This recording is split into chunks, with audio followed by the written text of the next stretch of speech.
All right, let's get right into it. You know how we often talk about healing? It's like this big journey, right? With a finish line, a neat, tidy ending where poof, we're suddenly fixed. But what if that's not the point at all? What if the real goal is something quieter, something that's always with us, and in the end, way more powerful? That's what we're going to talk about today, this idea of healing as a practice, a constant coming home to yourself. I mean, have you ever caught yourself asking these kinds of questions? They just pop up, don't they? Usually when you're stressed or just confused. Why do I react like that? Or why does just feeling peaceful feel so weird? If that sounds familiar, well, you're definitely not alone. And here's the thing, those questions aren't a sign that you're broken. Not at all. Think of them more like invitations, little nudges to get to know yourself on a much deeper level. So yeah, that leads us right into this idea of a truer way of healing. And look, this isn't about trying to erase your past or pretending you can become some perfect, flawless new version of yourself. Nope, it's really about shifting your entire perspective on what the goal of this journey even is. Okay, this next part, this is a distinction that can literally change everything. You know, society is always pushing us to be better, be more productive, be more positive, be less difficult. But the real goal of healing, it's not about adding more stuff on top of who you are. It's actually the opposite. It's about peeling back the layers to find the person who is there all along, to become truer to yourself. It's about getting to a place where you're not just surviving every single moment. And this next idea is so important. I really want you to let this one sink in. All those reactions, those patterns you have, the things that trigger you, they are not proof that you're broken. Far from it. They're actually really intelligent, totally valid responses to everything you've lived through. The real healing, it kicks in the second you stop judging yourself for having them, and instead, you start getting curious about where they came from. All right, so what happens on those days when you feel like you've been doing all the work, and then, bam, an old pattern just shows up out of nowhere? It can feel like a total setback, right? Like all that progress is gone. But let's talk about why those hard days aren't just normal. They're actually a totally expected part of the whole process. Because this right here is the real game changer. The goal was never to become someone who never, ever gets triggered again. I mean, come on, that's just not realistic, is it? The true transformation is in your awareness. Before, you just get swept away by a reaction. No idea what was happening. But now, there's a little part of you that can stand back and go, oh, hey, there's that old feeling again. I know what this is. And that tiny moment of awareness, man, that is everything. And that awareness is what leads to something we can call integration.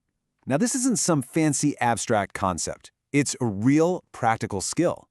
It's that moment you catch yourself stuck in an old loop, but instead of beating yourself up over it, you just pause. You actually listen to what your body or your mind is trying to signal. And then you meet that part of yourself with compassion instead of criticism. That is the work. So, this whole idea of integration, it helps us build a totally new understanding of our final destination. Because if healing isn't a place you just show up to one day, then what in the world is home? Yeah, it's time we completely redefine that. Okay, first things first. We have to let go of this idea of a finish line. The whole notion that one day you'll just step over some magical threshold and be healed forever, it's a myth, it's just not real.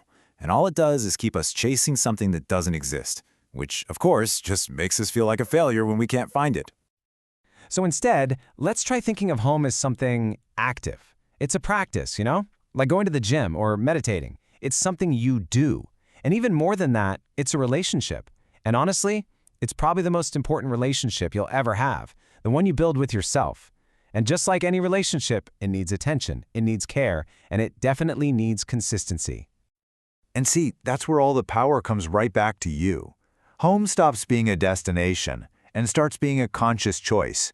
It's the choice you make to not abandon yourself when you feel anxious or sad or totally overwhelmed. It's the choice to just stay present with yourself, to stay connected, moment by moment, day by day.